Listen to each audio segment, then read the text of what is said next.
자, 긴 말하지 않고 오늘 브리핑의 핵심만 딱 한 줄로 요약하면서 시작하겠습니다.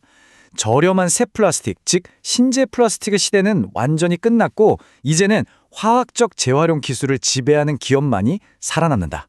바로 이게 결론입니다. 글로벌 플라스틱 공급망이 지금 말 그대로 거대한 지각 변동을 겪고 있거든요. 이 돌이킬 수 없는 흐름 속에서 어떻게 여러분의 비즈니스와 투자를 보호할 수 있을지 오늘 브리핑에서 확실하게 파헤쳐 보겠습니다. 오늘 짚어볼 5가지 핵심 아젠다입니다. 시장의 거대한 흐름부터 패키징 규제, 화학적 돌파구, 선도 기업의 성공 사례, 그리고 당장 써먹을 수 있는 실전 투자와 실무 체크리스트까지 빠르게 훑어보겠습니다. 바로 첫 번째로 넘어가 보죠. 여기서 진짜 중요한 질문을 하나 던져볼게요. 화석 연료에서 갓 뽑아낸 그 싸고 구하기 쉬웠던 새 플라스틱의 시대가 대체 왜 끝났느냐? 이유는 크게 두 가지입니다. 하나는 중동발 지정학적 충격이고요. 다른 하나는 아주 공격적인 유럽의 환경 규제죠. 예전처럼 값싼 플라스틱에만 의존하던 낡은 방식은 이제 기업 생존을 위협하는 시한폭탄이 되어버렸습니다. 요즘 순환경제나 화학적 재활용이라는 말 참 많이 들리는데 막상 들으면 좀 어렵잖아요. 우리가 자주 먹는 케이크로 비유해보면 진짜 이해하기 쉽습니다. 예전에 하던 물리적 재활용은요, 남은 케이크를 대충 부숴서 다른 빵 위에 토핑으로 뿌리는 수준이었습니다. 품질이 계속 떨어지죠. 그런데 화학적 재활용은 다릅니다. 완성된 케이크를 화학적으로 완전히 분해해서 가장 기본 재료인 밀가루와 계란을 다시 뽑아내는 거예요. 그리고 그걸로 아예 새롭고 완벽한 케이크를 구워내는 겁니다. 플라스틱을 그냥 한번 빌려 쓰고 버리는 시대는 지났어요. 분자 단위에서 생애주기 전체를 완벽하게 소유해야만 하는 시대가 온 겁니다. 2. 패키징 규제와 시장 지각 변동입니다. 이 변화가 글로벌 규제판과 실제 시장을 어떻게 뒤흔들고 있는지 바로 확인해 보겠습니다. 지금 2026년을 향해 가고 있는 현 시점에서 시장이 진화하는 과정을 이렇게 5단계 도표로 정리해 봤습니다. 값싼 플라스틱 시대가 막을 내리고 동시에 유럽의 강력한 규제와 공급망 쇼크가 빵 터집니다. 그러다 보니 기존의 낡은 물리적 재활용 방식은 수익성 면에서 완전히 한계에 부딪히게 되죠. 결국 그 유일한 대안으로 화학적 재활용 붐이 폭발적으로 가속화되는 흐름입니다. 아주 명확한 수순이죠. 여기서 우리가 주목해야 할 건 바로 시간입니다. 남은 시간이 진짜 얼마 없거든요. 유럽의 포장재 규정, 일명 PPPR 로드맵을 보세요. 당장 2026년 8월부터 무시무시한 규제가 시작됩니다. 글로벌 소비재 기업들은 불과 2년 안에 재생원료 사용 비율을 강제로 맞춰야 해요. 이때까지 재활용 공급망을 선점하지 못한다 엄청난 벌금을 내거나 아예 유럽 시장에서 쫓겨나게 되는 겁니다. 그리고 규제뿐만이 아니에요. 지정학적 충격이 원자재 가격을 어떻게 요동치게 만들었는지 보여주는 아주 극명한 자료입니다. 호르무즈 해협 봉쇄 우려 같은 이슈가 터지면 유럽 쪽 화학 원료 재고는 실시간으로 바닥을 드러내고 가격은 천정부지로 솟구칩니다. 그러니까 자체적인 플라스틱 재활용망을 구축한다는 건 단순한 착한 ESG 캠페인이 아니에요. 이건 원가 경쟁력을 방어하는 기업과 국가의 최전선 안보 문제가 된 겁니다. 3. 물리적 한계와 화학적 돌파구입니다. 결국 이 거대한 판에서 승자와 패자를 가르는 기술적인 차이가 대체 뭔지 핵심만 짚어보죠. 투자를 고민 중이시라면 이 편은 꼭 머릿속에 넣어두셔야 합니다. 기존의 물리적 재활용은 누구나 할 수 있다더니 진입장벽이 너무 낮았어요. 피 터지는 단가 경쟁 끝에 수익성이 다 무너졌죠.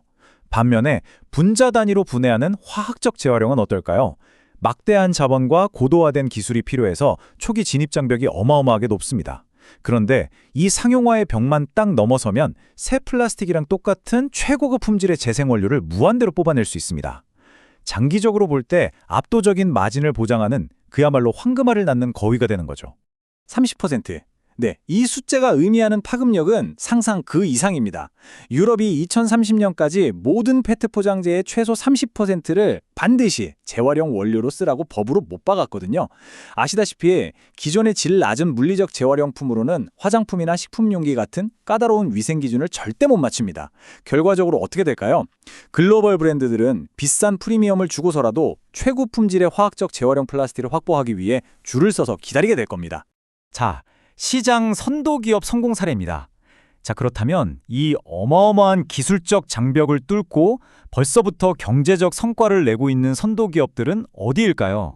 수많은 스타트업들이 기술 너무 어렵다 하면서 상용화를 미루고 쩔쩔매는 사이에 이미 저만치 앞서 치고 나가는 거인들이 있습니다. 바로 미국의 이스트만 그리고 한국의 SK케미칼입니다. 이 기업들은 단순히 기술을 개발한 수준을 넘어서 조 단위의 막대한 재무적 성과와 ESG 목표를 동시에 싹 다 달성해내고 있습니다. 이스트만의 막강한 경제적 해자를 한번 보시죠. 미국 킹스포트에 2억 5천만 달러를 쏟아부어 설비를 지었는데 이게 지금 버려진 싼 폐플라스틱 원료를 집어삼키면서 시장 기대치를 훌쩍 뛰어넘는 20% 수준의 놀라운 영업이익률을 뿜어내고 있습니다. 투하자본 수익률 전망치도 엄청나죠. 이건 단순한 친환경 투자를 넘어서 그냥 완벽한 현금 창출기, 캐시카우를 구축해버린 겁니다. 한국의 SK케미칼도 정말 대단한 행보를 보여줍니다. 이쪽은 전략이 아주 똑똑해요. 마진이 굉장히 높고 까다로운 화장품 패키징 시장을 아예 타겟으로 잡았습니다. 해외 원료 공급망을 선점해서 화학적 재활용 제품의 판매 비중을 폭발적으로 늘리고 있죠. 원료 확보부터 생산까지 완전히 일어나 해서 수익성 측면에서 경쟁사들을 훌쩍 따돌리고 있는 아주 훌륭한 혁신 사례입니다. 마지막 5, 실전 투자 및 실무 체크리스트입니다. 자, 지금까지 들으신 이 거대한 시장 데이터들, 당장 여러분의 포트폴리오와 회사 실무에 어떻게 써먹어야 할지 핵심 체크리스트로 딱딱 짚어드릴게요. 투자가 처음이신 분들이라면 향후 5년간 플라스틱 산업 뉴스를 도배할 이 4가지 핵심 용어는 무조건 숙지하셔야 합니다. 화석연료에서 방금 뽑아낸 신재 플라스틱, 재활용된 rPET, 플라스틱을 케이크처럼 분자 단위로 분해하는 최고급 기술인 해중압, 그리고 2026년부터 강제되는 유럽의 무서운 재활용 법안 PPWR. 이 단어들의 흐름 속에 엄청난 투자 단서가 숨어 있습니다. 그리고 투자자 여러분, 이 표는 캡처해두고 장 열릴 때마다 매일 확인하십시오. 기업들이 IR 자료에서 떠드는 장밋빛 비전? 그런 거에 속지 마시고요. 실제 재활용 사업부의 영업이익률과 ROIC가 제대로 찍히고 있는지 철저히 검증해야 합니다. 동시에 유가 하락이나 유럽의 정책 완화 같은 리스크가 터졌을 때 그 기업의 마진이 얼마나 방어되는지, 그 리스크 방어력이 여러분의 장기 투자 성패를 100% 좌우할 겁니다. 지금 브리핑을 보고 계신 C레벨 경영진 및 실무자 여러분, 오늘 당장 각 부서에 이 체크리스트를 돌리십시오. 구매팀은 당장 양질의 폐플라스틱 원료를 장기 계약으로 선점해야 하고요. 기획팀은 2026년 PPWR 시행에 대비해서 우리 제품 포장지 리스크를 전부 매핑해야 합니다. 지금 원료부터 안정적으로 확보하지 않으면 불과 2년 뒤 원가 폭등에 직격탄을 그대로 맞습니다. 선제적 대응만이 회사의 마진을 보호할 유일한 생명줄입니다. 자, 마무리해볼까요? 재활용의 시계는 우리 생각보다 훨씬 더 빠르게 째깍거리며 다가오고 있습니다. 2026년 규제의 폭풍이 정말 코앞인 지금 여러분의 투자 포트폴리오와 공급망은 새로운 순환 경제를 지배할 준비가 끝나셨나요? 아니면 여전히 구시대의 방식에 머물다 도태되시겠습니까? 오늘 짚어드린 핵심 인사이트를 바탕으로 당장 여러분의 전략을 재점검해 보시길 권해드립니다. 오늘 브리핑은 여기까지입니다. 감사합니다.